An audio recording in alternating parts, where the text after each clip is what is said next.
بسم الله والحمد لله وما سنت مدن قدومية حلوانا ذا لوا ذا قله حول وذينا ذا بحث صحافة ذا لما نحدينكم سلام على سلام السلام عليكم ورحمة الله وبركاته. بعد السلام وحن كبلا ويا أن قضب كلوات فرقدي سأفراد markuu codka barbardhac noqdo guddoonka cod ma yeelanayo meesha ku qoran ansixinta dastuurka sida ognahay waxa way two-third marka uma maleynayo in meeshaas looga baahan yahay in lagu soo qoro barbardhac. qodobka saddexaad farqadiisa afraad waxa ku xusan muddo 30 maalmood ah in lagu soo gudbiyo akhrinta la tashiga. marka ani ahaan waxaan filayaa in loo baahneen muddada in meeshaas in muddo lagu sheego 30 maalmood in lagu sheego ma filayo in loo baahan yahay hadii loo baahan yahay kulay guddiga ayaga noo sheegi doonaan bar ani ahaan uma maleynayo in loo baahan yahay in muddo xadidan meesha lagu soo qoro.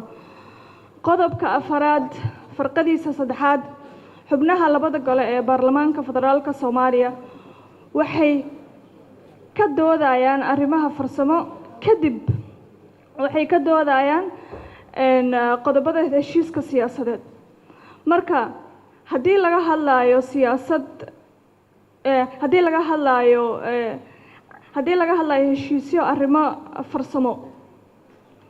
iyo arrimo siyaasadeed in la kala hormariyo aniga ahaan uma qabo in loo baahan yahay waayo labadaba muhiim waay. qodobka shanaad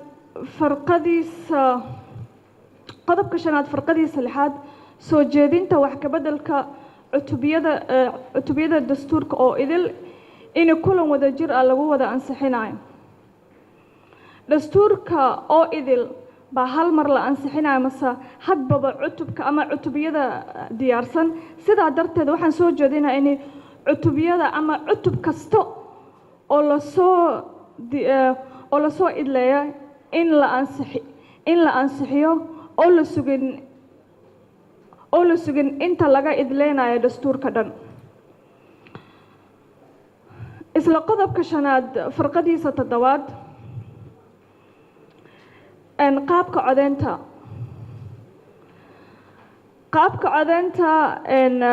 saddex qaabood ku qoran laakiin ani waxaan soo jeedinayaa in laga dhigo qarsoodi oo sanduuq intii meeshaas la dhigo waa dareemi karnaa mar alla marka ay imaado codad in aanan inta badan xor aanan ahayn waxaan ka wada waxaa nala xiriiraan madaxweynayaasha maamulada nagala soo doortay ama madaxweyne marka waxaa laga yaabaa sometimes waxa adiga aad rabtid inuu qofkan meesha ku keensaday kumaan imaanin anaga cod qofka ku keensaday inuu amarku siinayo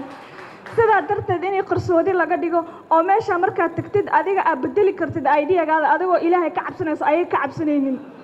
marka taasna waxaa soo jeedinayaa in qarsoodi laga dhigo oo laga saaro waxaan kale isla qodobka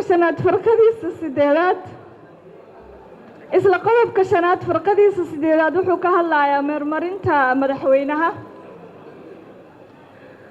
qodobka lixaad ayaa isagana ka hadlaya meelmarinta dastuurka waxaan filayaa in loo baahneen qodobka shanaad farqadiisa sideedaad marka hadii loo baahan yahay guddiga ayaga noo sheegay laakiin ani waxaan soo jeedinayaa in meesha laga saaro. isla qodobka shanaad farqadiisa sagaalaad wuxuu ka hadlayaa faahfaahinta rasmiga ah.